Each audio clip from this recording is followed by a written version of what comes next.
Pronto, vamos lá. Vamos dar início à nossa disciplina de Projeto de Construção de Máquinas, turma EF-Tarde, segunda e quarta-feira. Vamos falar hoje, dando continuidade sobre o assunto de processos mecânicos de fabricação, só que hoje a gente vai fazer um viés diferente.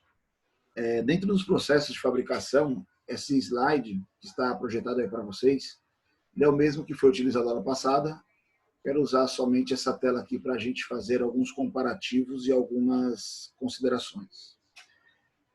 A maioria dos alunos, se você chegar para seus colegas, amigos, parceiros e conversar com eles, a maioria vão ter aquele mesmo raciocínio, a mesma ideia de terem sua própria empresa e criarem um produto. A gente fez esses comparativos, esses links, né? A aula passada também, levando em consideração aquelas apresentações, aqueles casos que a gente trouxe aqui para essa apresentação. E aí uma coisa que fica aberta para a gente discutir agora, que era justamente a continuidade da disciplina, da aula, do nosso assunto, é em relação aos processos de fabricação. Ao longo da graduação, as disciplinas que vocês fizeram, deram para vocês conhecimento, know-how de algumas áreas, alguns processos específicos, alguns materiais distintos, né? Coisas que hoje vocês têm uma noção, conhecimento, e tem que ser levado em consideração a partir do momento que vocês começarem a pensar em desenvolver um produto, um componente, ou uma peça, né, ou um sistema. E um desses pontos é justamente você viabilizar ele. O que seria essa viabilização? Você ter a ideia é uma coisa, você saber que ela é mercável é outra, você saber que o mercado necessita que a demanda daquele item, daquele componente, daquele produto, né? Mas aquele produto, ele é factível de ser fabricado, né? Quando a gente pensa num produto, vamos pensar que são um conjunto de itens, não necessariamente apenas um componente, mas uma combinação de componentes que geram, né, aquele determinado item. E cada componente desse seu produto, ele é de fácil aquisição, ele é de fácil manufatura, ele é manufaturável, né? Na região que nós estamos, tem alguém que fabrica ele? Eu consigo um fornecedor fácil dele importar ele? Será que se eu trouxer ele de outra região, de outro estado, outro país, ele é economicamente viável, né, para o nosso sistema? E com isso, hoje não seria diretamente relacionado à questão de custos. Tanto que eu não falo em custos, geralmente eu falo em eficiência. Mas hoje, quando você pensa num produto, quando você pensa lá naquele seu item, né, que vai mudar a vida, vai gerar uma empresa, esse seu produto, ele está dentro de algum desses processos de fabricação? Esses processos de fabricação que existem, eles estão aptos a atender o seu produto, especificação em qualidade, geometria dimensional, tolerâncias e outros fatores? Então é uma coisa que a gente sempre tem que ter noção e sempre tem que discutir. Outra coisa muito interessante, que não se fala muito em literatura ainda, mas eu acredito que daqui ao longo dos anos isso vai ser uma literatura básica já, é justamente aquele ponto do descarte, né? Então, quando a gente pensa lá nesse produto que a gente desenvolveu, ele vai ser uma peça injetada, se ela for de plástico, por exemplo, ela vai ser usinada. Mas ao final de vida útil desse seu componente, ele está apto a ser reaproveitado ou ele meramente vai ser jogado no lixo? Será que ele vai ser descartado ou ele pode ser inserido numa nova cadeia? Será que ao final ali ele tem um produto ou um item que pode agregar valor a outra cadeia? Então são paradigmas, são raciocínios, são pensamentos que hoje em dia não estão mais soltos, não são mais pontuais. Eles estão presentes aí em muitos sistemas, em muitos equipamentos, em várias empresas e indústrias, né? Então você vê aí algumas indústrias de celulares às vezes fazendo aquele processo que compra o seu aparelho usado, dando um desconto no novo. Ali com certeza tem um viés ali atrás que ela vai conseguir algum benefício com isso e tendo impacto aí em relação aos produtos dentro do seu produto no mercado. E pensando justamente nessa linha, nessa ideia, nosso objetivo hoje é trabalhar com vocês uma atividade que eu vou disponibilizar já já para vocês, que vocês vão parar, pensar, usar um pouco do tempo de vocês. É uma atividade mais individual, mais de raciocínio, você sentar, observar, analisar e pensar em relação aos itens que compõem um produto, um sistema, né? Como que são fabricados esses itens? Qual é a necessidade de eu fabricar um mero componente básico que a gente acha, mas qual é a cadeia de fornecedores que eu preciso para atender todos esses componentes, né?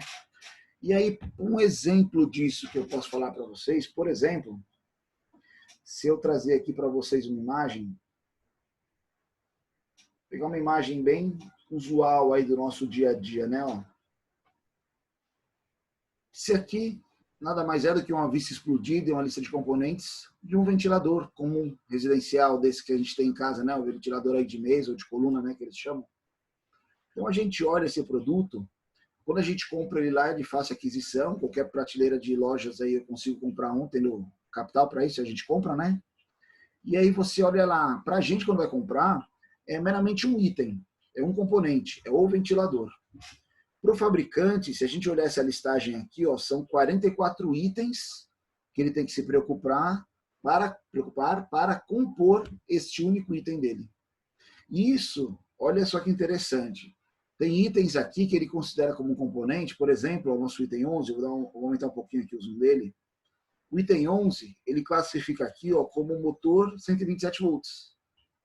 Talvez para esse fabricante, não somente a Black & Decker, mas qualquer fabricante, o motor não seja um produto de linha dele, seja um produto de prateleira, que ele compre pronto, manufaturado.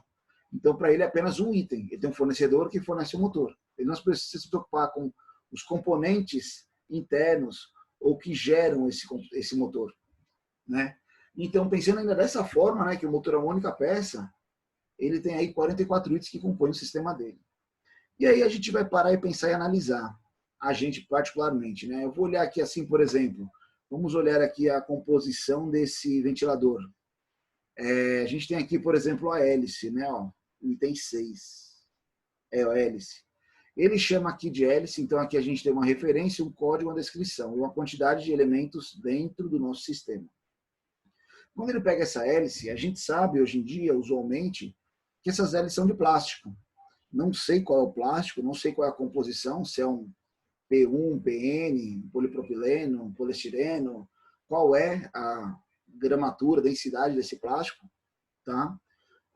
Mas sei que ele é feito pelo processo de termomoldagem, ou seja, ele é injetado, né? O material é aquecido até ficar no estado líquido, né, que a gente fala, moldável, maleável, e ele é injetado sob pressão, depois resfriado e conformado na geometria. Ou seja, eu pensar numa hélice dessa, eu preciso de um fornecedor, eu preciso de equipamentos, eu preciso de pessoas capacitadas que trabalhem com esse princípio de funcionamento, de aplicação, né, de manufatura. Item 2 aqui, ó, ele chama aqui de guarda frontal. É aquela tela que tem na frente do ventilador, né? Alguns modelos mais antigos, e dependendo do tamanho, são metálicos, outros são de plástico, né? Tem várias geometrias, vários tamanhos, formas construtivas e materiais. Então, por exemplo, de plástico ele deve ser injetado também, mas se ele for de aço, então esse material ele deve ser cortado, né?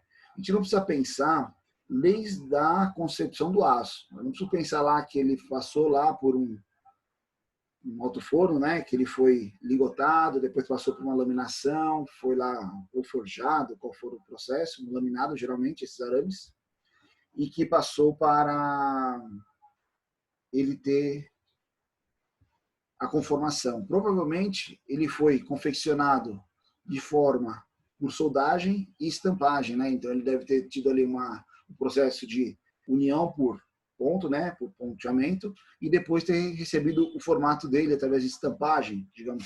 Não sei também, pode ser um dos processos. Então vocês entendem que são diversas expertises, diversas áreas distintas, materiais distintos, que a gente tem que pensar.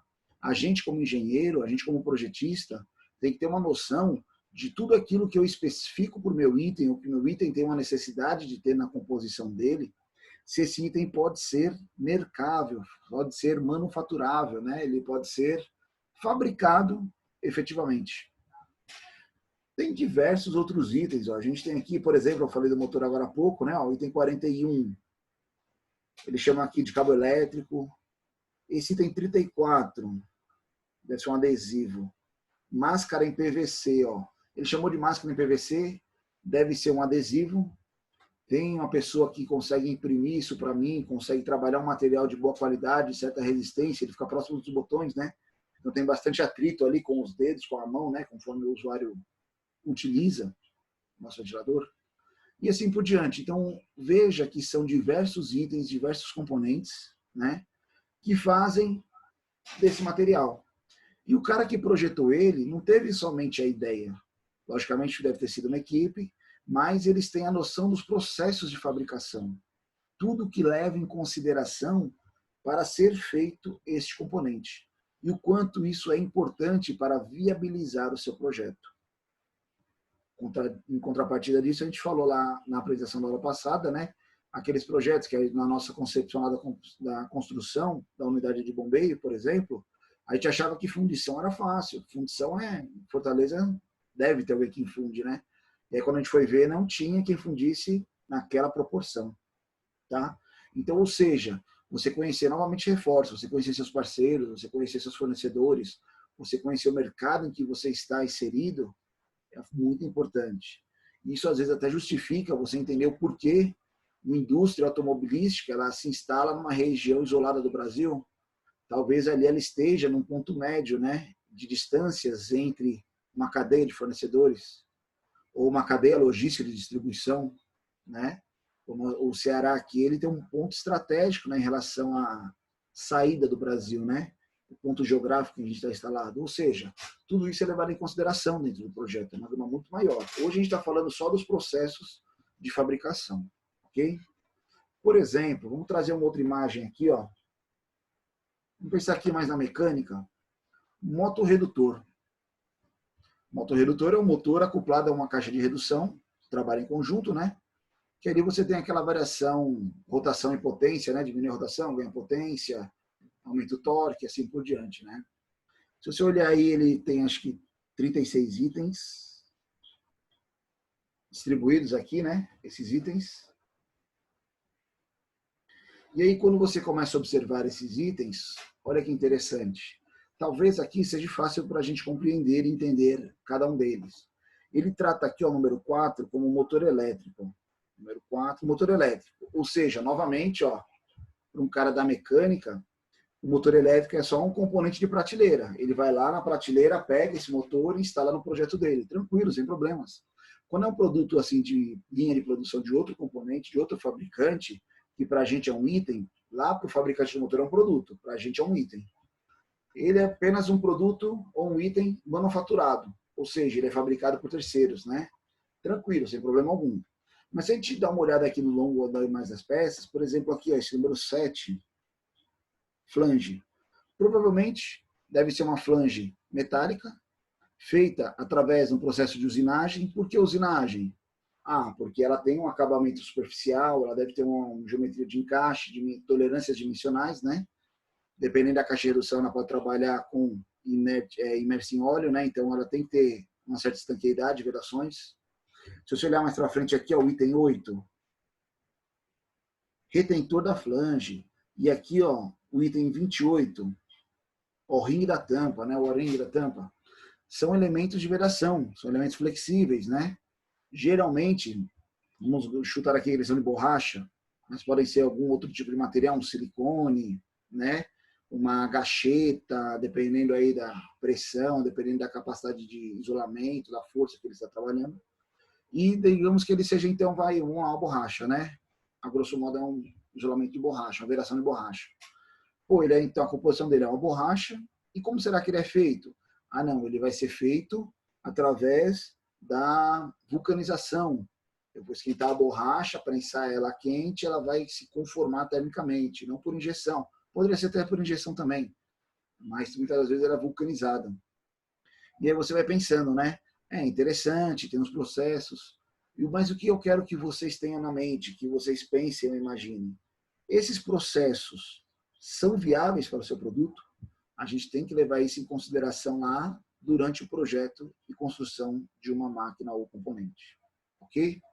Então aqui tem diversos itens, todos eles, na verdade, cada um deles tem aí as suas especificações de fabricação, de composição e assim por diante. Tá? Por que nós estamos falando disso hoje?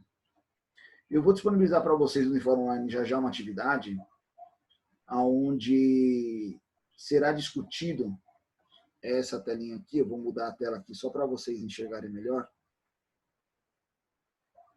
Ela está dividida aí. Pronto, apareceu para vocês. É uma atividade individual, tá? Nessa atividade, ela está aqui como entrega para hoje, mas na verdade vocês têm 24 horas, então vocês têm até amanhã para entregar isso. Lembrando que amanhã é feriado, então quanto antes melhor vocês fizerem, melhor para vocês. Não sei se faz muita diferença, né? A gente já está em quarentena e feriado, mas tudo bem. Deverá constar esta lista preenchida. Esta pontuação faz parte da composição da nossa média de AV1, ou seja, a gente vai começar a fazer agora umas atividades para compor a nossa nota de AV1. Essa aqui é uma delas, ok? A gente faz uma média aí depois. Então, o que diz aqui a nossa atividade? Identificação, ou nome, né? Material de composição e processo de fabricação. Identificação, o nome. Identificar o componente conforme a nomenclatura, nome apresentado. Material de composição. Identificar o material de composição do componente. Identificar ou especificar. Vocês são engenheiros, são capazes de saber qual é aquele material, qual seria o mais apropriado daquele material para aquela aplicação naquele determinado item. E qual o processo de fabricação nesse material que vocês escolheram para aquele componente. Então aqui, por exemplo, ó, a gente coloca primeiro elemento, válvula de passagem para tubulação de água. Vamos voltar aqui na tela maior. Vou abrir aqui a foto da tubulação. Então, estará junto com esse papel, esse desenho, tá? Temos aqui uma válvula de passagem, modelo borboleta, né? De aleta, acionada manualmente, que aqui fala apenas o item. E aí, o que seria o que eu quero que vocês façam?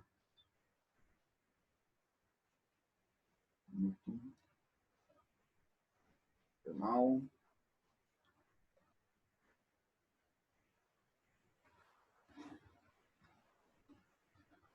Então, se a gente olhar aqui, ó, nossa válvula aqui do lado, né, em relação à tabela que tem aqui. O que demonstra aqui nessa válvula?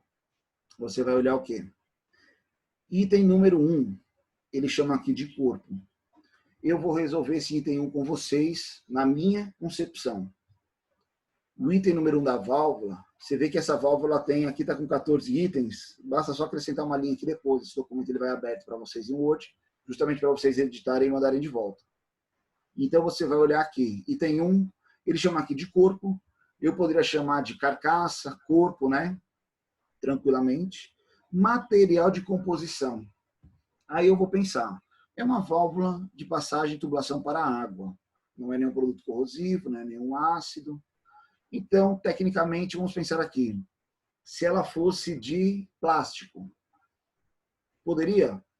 Sim. Na minha concepção, sim. Então, por exemplo, o material seria plástico. Não precisa especificar qual plástico, pessoal. Só falar que ela é de plástico. Não precisa falar se é um plástico prende, se é um PU, se é um polietileno, como a gente falou anteriormente. Ela é de plástico. Se ela é de plástico, qual seria o processo de fabricação dela? Injeção. Injeção termoplástica. Aí eu colocaria aqui injeção. Mas aí eu vou para alguns pensando diferentes. Talvez uma válvula nesse porte, nesse tamanho, o ideal não seja de plástico. Seja o quê? Ela seja de aço. Opa, tranquilo. Então ela continua sendo a carcaça, né, da válvula, que é justamente essa parte aqui. O material dela, aço. Processo de fabricação. Se ela é de aço, provavelmente essas válvulas elas são feitas geralmente por fundição, seguidamente usinadas. Por que usinadas também? Então ela é fundida geometricamente, né? Lá pelo processo de fundição. E usinada, porque eu tenho regiões aqui onde eu vou ter que ter isolamento, selo mecânico, né, encoste uma na outra, vedações aqui, ó, junto com a cunha aqui que ele chama, né, que é a borboleta ali de vedação, e assim por diante. Então, por exemplo, se eu falar que ela aí é de aço, quais são os processos de fabricação dela? Vamos lá, fundição e usinagem, entendeu? Então, seria nesse sentido de raciocínio de formação do material. O que é interessante a gente analisar aqui? O que é certo, o que é errado, já que vocês têm uma pontuação definidas a isso. Quando a gente falar que o nome do componente tem apenas 10% da nota, né, valendo só para você dar um nome coerente ao elemento. Material de composição. Pessoal, se eu falar que essa carcaça aqui, ou esse item, ele é de papel, ou ele é de borracha, a gente sabe que não seria viável, né? Não seria certo. Então, não teria como você conquistar esses 30% aqui da nota, tá? E aí, processo de fabricação. O cara fala que ele é de aço e que ele é dobrado. A gente consegue entender que isso aqui, mesmo ele sendo de aço, não é o processo de conformação por estampagem ou por dobra que vai chegar no processo de fabricação dele. Aí o cara não atingiria esses 60% aqui da nota, ok? Como que ele atingiria metade do processo? Por exemplo, se ele falar que isso aqui é fundido, a gente sabe que uma peça dessa fundida, ela não chega efetivamente ao acabamento final. Eu tenho vedações, eu tenho regiões de contato com outra. Eu preciso de uma tolerância dimensional. Então, ela tem que ser usinada. Por isso que a atividade ela é aberta, individual. É outra coisa interessante. Fiquem tranquilos em questão de conversa, de pesquisar. É uma prática comum. Eu, por exemplo, durante minha época de graduação em uniforme de engenharia mecânica, eu estudei com pessoas que hoje trabalham em áreas bem específicas. Por exemplo, toda vez que eu preciso saber de um pouco de motor, alguma coisa de motor redutor, de motor elétrico, alguma especificação, eu recorro a um colega meu chamado Aureliano, que ele trabalha na CIL, senhor driver, ele estudou com a gente aí na engenharia. E aí, qualquer dúvida eu recorro lá, converso com ele. Hoje, por exemplo, se eu preciso saber um pouco de usinagem, algum detalhe, eu recorro lá ao Edmundo Filho, lá no Pontão, também estudamos junto aí na graduação. Então, são colegas, parceiros que a gente sempre se conhece, né? Tem aquele networking, que é fundamental hoje em dia, você conversar com as pessoas e ter contatos.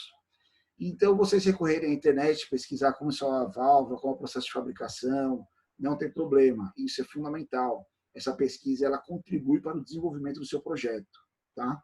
Entendam que essa atividade, ela é para enriquecer o conhecimento de vocês, justamente para gerar dúvidas, gerar ações, desconforto para você pesquisar e ir atrás da necessidade. Mas usem com tempo, com responsabilidade. Vocês têm 24 horas para devolver ela.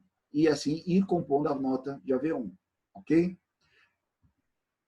Prosseguindo aqui no papel, vai ter uma segunda tabela. Motor monofásico, desenho 2. Eu peguei dois itens bem distintos. Então temos aqui uma válvula de passagem e o outro item é um motor monofásico, um motor convencional aí, 110, 220, né, volts. E se você olhar ele aqui, ele está composto aqui por 19 itens.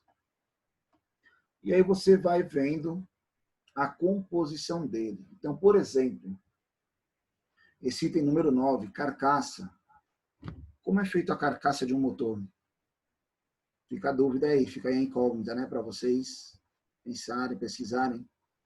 Eu tenho aqui o item 2, ó, eu tenho a tampa dianteira e o item 13, tampa traseira. Opa, elas trabalham em conjunto com quem? Com a carcaça, né? Será que elas têm o mesmo material? Será que elas são materiais distintos? E aí, qual seria o processo de fabricação delas? Pessoal, tenho na cabeça que se você for usinar um motor inteiro desse, ele talvez seja inviável comercialmente, tá? Se vocês observarem, os dois itens são itens de produção em massa. Não são itens específicos de apenas um elemento. O motor elétrico desse são milhares vendidos por aí. Aí nós vamos pensar aqui, ó, tem aqui o item 5, né, um ventilador, qual seria o material dele, como ele é feito, né? Dá para pesquisar, dá para pensar. Aí entra o item aqui 10, por exemplo. Fiquem tranquilos. Quando vocês pegarem algum item, por exemplo, o 10 aqui, o estator bobinado, é o enrolamento do motor, que a gente chama popularmente, né, no chão de fábrica. Pessoal, coloquem aqui como apenas, né? Ele colocou aqui, ó, rotor, tem 10. Estator, estator bobinado, material composto, porque ele é feito de diversos materiais, tá? Processo de fabricação, ele é manufaturado, ou seja, ele é comprado na indústria, né? Eu compro ele como um componente para mim, mas como um produto de outra empresa. Então, a gente não caberia a gente também ter noção de todo esse processo de fabricação. Dá para saber, mas entendem que o projeto desse aqui envolve engenharia mecânica, engenheiro eletricista, engenheiro de materiais, né? Então, são expertise de diversas áreas. Nosso foco aqui é na mecânica. Tranquilos? Ok? E aí, vai estar disponível para vocês lá no Unifor Online, esse arquivo aqui em Word aberto, para vocês preencherem e me mandarem de volta. E as duas imagens, tanto do motor, quanto lá da válvula de passagem de água, ok? Sobre essa atividade, esse assunto, alguma dúvida? Só então, nesse motor, o item 7 seria o mesmo que o item 10? Vamos olhar aqui. Rotor gaiola de esquilos, tem 7. E tem 10. Um é o rotor, outro é o estator. No motor são peças diferentes, tá? Mas não que eles sejam o mesmo, você pode usar a mesma nomenclatura. Mas um eixo de um motor, o rotor aqui, ele tem um eixo ali, né? Ó. Se você observar, ele está junto, né? Talvez se é um eixo aí, tem algum processo de fabricação mecânico inserido nele, né? Dá só uma analisada. Mas um é o rotor, outro é o estator. Entendeu? Professor? Oi. Professor? Pode falar, Matheus. Só ver se está claro. Então é para fazer essa descrição dos dois componentes ainda até o final do dia? Não é até o final do dia de hoje. Vocês têm 24 horas. Vocês têm até amanhã para me entregar. Vai estar aberto no Unifor Online? Eu vou abrir agora, depois da aula. Eu coloquei aqui dia 8, hoje, mas é 24 horas, tá? Tá. Então, por E exemplo... outra coisa. Pode falar. Tem ali, descrição do processo de fabricação. Então, a gente vai só preencher nessa tabela ou a gente vai detalhar mais em outro arquivo? É só o processo. Se ele é usinado, se ele é fundido, se ele é conformado, estampagem, se ele é manufaturado, né? O motor ele é comprado, né? O estator aqui, né? Ele é comprado, ele é um produto manufaturado, entendeu? Lembre daqueles processos de fabricação. Tem aqui na apresentação. Tem outros que vocês discutiram durante a graduação, né? Então, tem várias formas de você imaginar. Eu quero que vocês pesquisem e tenham uma noção mais ou menos dos processos, né? O que Tá é englobado aí para eu viabilizar esse produto. Beleza? Certo, obrigado. Tranquilo. Mais alguma dúvida aí, pessoal? Algum aluno? Alguém? Professor, a Vládia, então só o item 10 da lista 2 é que a gente tem que acrescentar isso aqui, porque ele é manufaturado, né? Não só no 10, você vai analisar. Por exemplo, olha o 16 aqui, ó. O 16 é um capacitor. O capacitor é um componente eletrônico, né? A gente compra. Então também ele é manufaturado, entendeu? Tenham calma, olhem cada item, pensem, analisem. Se não sabe o que é, dá uma pesquisada no Google lá. A gente procura ver o que é, como ele é o processo de fabricação dele. Esse aqui não, esse aqui. Pensem sempre aquilo. Muitas vezes, para a gente, ele é um componente, né? Mas lá, para a empresa que faz ele é o produto. Porque dentro dele tem outros componentes, né? Então, ou seja, ele tem um processo de fabricação mais inerente, mais complexo, engloba mais coisas. Só que para mim ele chega como um produto. Então ele é um produto manufaturado, ele já foi fabricado, ele é de um fornecedor que eu posso ter ali, entendeu? Tranquilo? Sim, ok, obrigada. Tranquilo, maravilha. Deu para entender, pessoal? Ok? Então, vou só parar a gravação aqui.